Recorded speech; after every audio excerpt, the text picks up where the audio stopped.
Start. Welcome to Veda Garden. आज हम सर्दियों के फूलों के बीज लगाना सीखेंगे। ये हमारी घर में तैयार की हुई पत्तों की खाद है।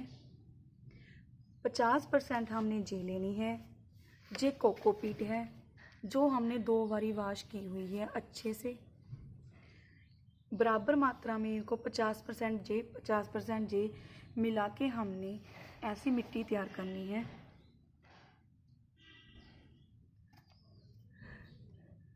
मिट्टी को तैयार होने के उपरांत आपने कोई भी कंटेनर लेना है। ऐसे आप गमला भी ले सकते हैं। जब कोई वेस्ट मटेरियल, मेरे पास थर्मोकोल का डिब्बा था, मैंने ये ले लिया है। थर्मोकोल के डिब्बे में हमने मटेरियल को भर लिया है। हम आज इसमें dahlia flowers, cosmos flowers, pansy, nemesia, venidium और लुपिन के सीड लगाना सीखेंगे। सबसे पहले आपने जो मटेरियल फिल किया है, ये मेरा तरीका है बीज लगाने का। हो सकता है हर एक का डिफरेंट हो, पर मुझ में इसमें सक्सेस रेट मिला है।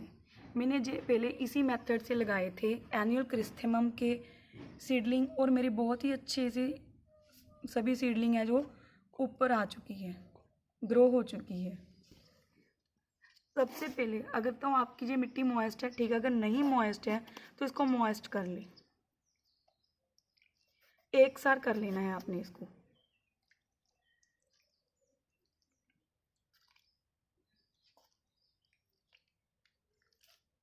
क्योंकि ये सीड्स है, जो फ्लावर्स के हम सीड ग्रो कर रहे हैं ना, वो सभी सीड ब्रीक हैं।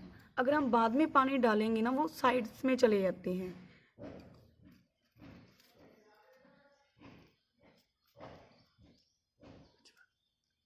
हम पेंजी के सीड लगाएंगे अभी। आप एक साथ सभी सीड ग्रो मत कीजिए, क्योंकि हो सकता है अभी मौसम में, वातावरण में अभी नमी भी है, तापमान भी कम है, पर हो सकता है 3-4 दिनों में गर्मी ज़्यादा बढ़ जाए और आपकी सीडिंग जल जाए। तो आप दशहरे और दिवाली के बीच में जो दिन होंगे, उन दिनों में भी आप अपनी सीडलिंग फिर से लगा लेना।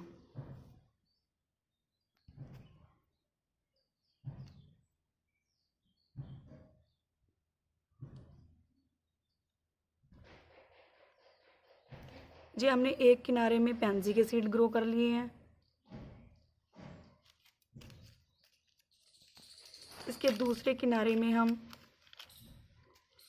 कॉस्मोस के सीड लगाएंगे।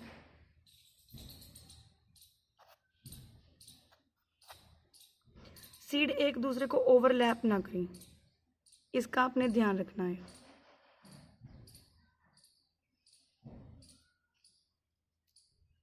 अब हम निमेशिया के सीड ग्रो करेंगे। निमेशिया के सीड तो बहुत ही ज़्यादा ब्रीक होते हैं।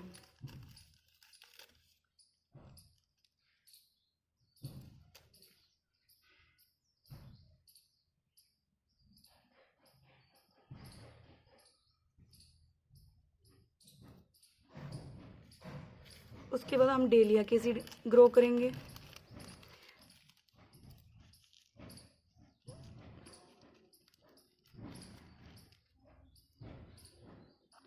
आप डेलिया को कटिंग से भी तैयार कर सकते हैं, जिनके लास्ट ईयर के बच गए हों, जो इनकी कंद होते हैं, उनसे भी तैयार कर सकते हैं। मेरे लास्ट ईयर के डेलिया के ख़राब हो चुके हैं, इसलिए मैंने सीड से लगा रही हूँ। अब हम लुपिन के सीड ग्रो करेंगे। जी हमने लोकल नर्सरी से ही लिए हैं।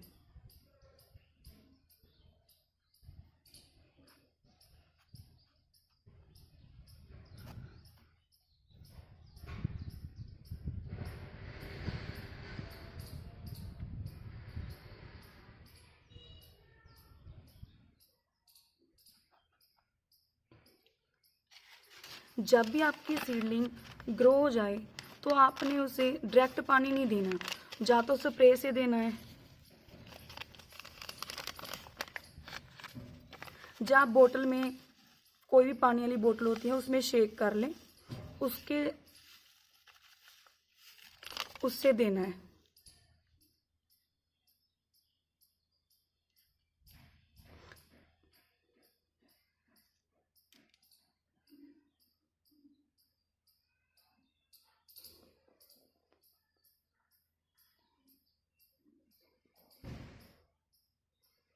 मैं तो वैसे सारे ही सीड इकट्ठे कर कर लगाती हूँ, जब भी पौध तैयार होगी फिर अलग अलग गमलों में डिवाइड कर दूँगी।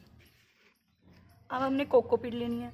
कोकोपीट की हमने ज़्यादा से लेयरिंग नहीं करनी है, बस इतनी इतनी सी लेयर करनी है। उंगली का जो ये हिस्सा है ना, बस इतनी इतनी सी लेयर। ये मैंने पहले ही मॉइस्ट कर रखी है, मैं ऊपर से पानी नहीं डालूंगी। और आपका ना गमले का ड्रेनेज सिस्टम, जहाँ जिसमें आप पौध लगा रही हो ना, उसका ड्रेनेज सिस्टम बहुत अच्छा होना चाहिए, क्योंकि अगर नहीं होगा तो आपके बीज हैं उनमें सड़ भी सकते हैं। इससे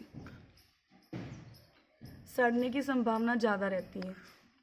जितना सीड ब्रीक होता है उस पे लेयरिंग कम, जो सीड बड़े हैं ना उस पे तो लेयरिंग थोड़ी मोटी भी चल जाएगी। वैसे तो ये मेथड ही है भी, अगर जितना सीड की मोटाई होती है ना उससे ज़रा सा ज़्यादा हम लेयरिंग करते हैं।